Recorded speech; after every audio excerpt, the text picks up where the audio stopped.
Life today is overwhelming. Choices, opinions, and noise everywhere. We crave a clear path, a guide to help us make sense of it all. Throughout history, people have searched for wisdom to live meaningful lives. The Sermon on the Mount, spoken by Jesus nearly 2,000 years ago, offers just that, a timeless moral compass. Its teachings are not for scholars alone, but for anyone seeking clarity and peace. The sermon addresses real struggles: anger, honesty, relationships, and finding peace. It's a practical guide challenging us to look inward and grow in character. These words remain a steady compass, cutting through the confusion of modern life. As we explore them, we'll discover a blueprint for living with integrity and compassion. Let's see how these ancient teachings can guide us today. Picture the scene: Jesus on a mountainside speaking to ordinary people, fishermen, farmers, homemakers. He used simple stories: salt, light, birds, flowers, making profound truths accessible. His message was for everyone, not just the elite. Today we're still ordinary people facing similar struggles: stress, relationships, and the search for meaning. The Sermon on the Mount speaks directly to these universal experiences. It challenges the world's values: wealth, power, status, and lifts up humility, mercy, and peacemaking. True greatness, Jesus says, is found in serving others, not in self-promotion. This message was radical then and remains radical now. The sermon calls us to a life centered on love and integrity. Its relevance endures because our deepest needs haven't changed. These teachings invite us to a better way of living, one that still transforms lives. The Sermon on the Mount opens with the Beatitudes, statements of true blessing. Jesus flips the world's values: blessed are the humble, the mourners, the meek, not the powerful or proud. He honors those who hunger for justice, show mercy, and keep their hearts pure. Peacemakers are called children of God, and those who endure hardship for doing right are promised a great reward.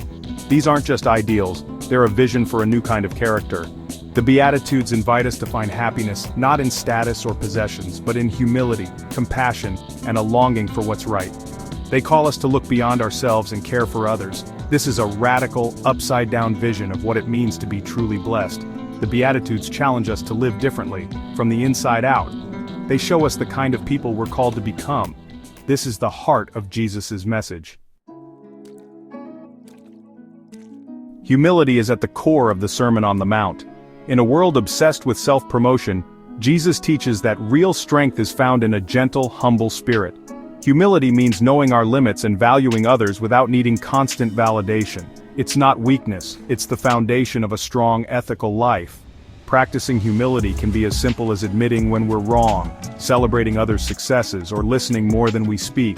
It's about serving without seeking recognition. Humility frees us from the exhausting need to appear perfect. It allows us to build honest, authentic relationships. This quiet strength brings peace and security, rooted in something deeper than public approval. That's the freedom of a humble heart. Jesus' call to forgive and love, even our enemies, is one of his most radical teachings. It's easy to love those who love us, but the real test is how we treat those who hurt us. Forgiveness isn't weakness, it's a powerful act that frees us from bitterness. It means letting go of grudges and choosing peace over revenge. Loving our enemies doesn't mean liking them, it means wishing them well and praying for them.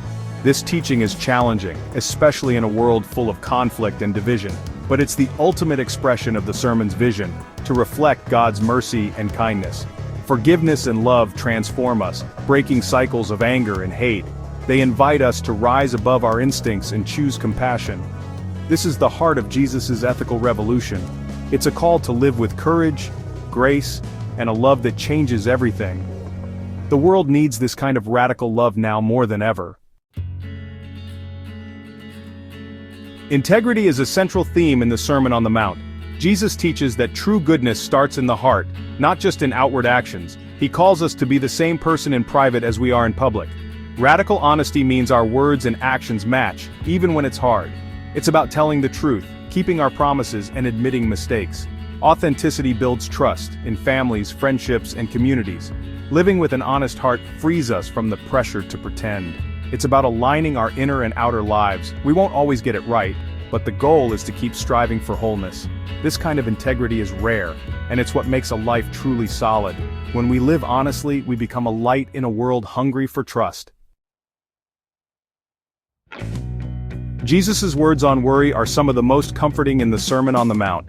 He urges us not to let anxiety about the future steal our peace. Using the example of birds and flowers, he reminds us that we are deeply cared for.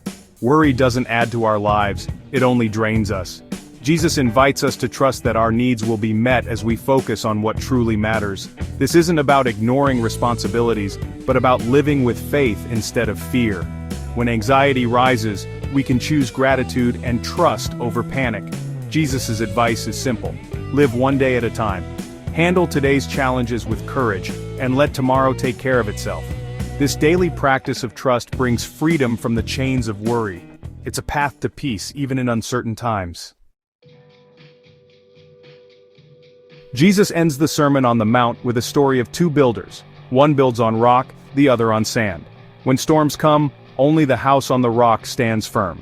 The message is clear: a life built on these teachings, humility, forgiveness, honesty, trust, can withstand any storm. It's not enough to hear wise words, we must put them into practice. The foundation of our lives is shaped by daily choices.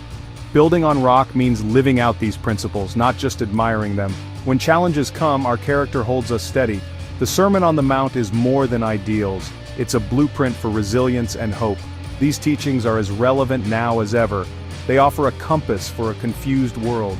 By living them out, we become beacons of strength and hope for others. This is how we build a life that truly lasts.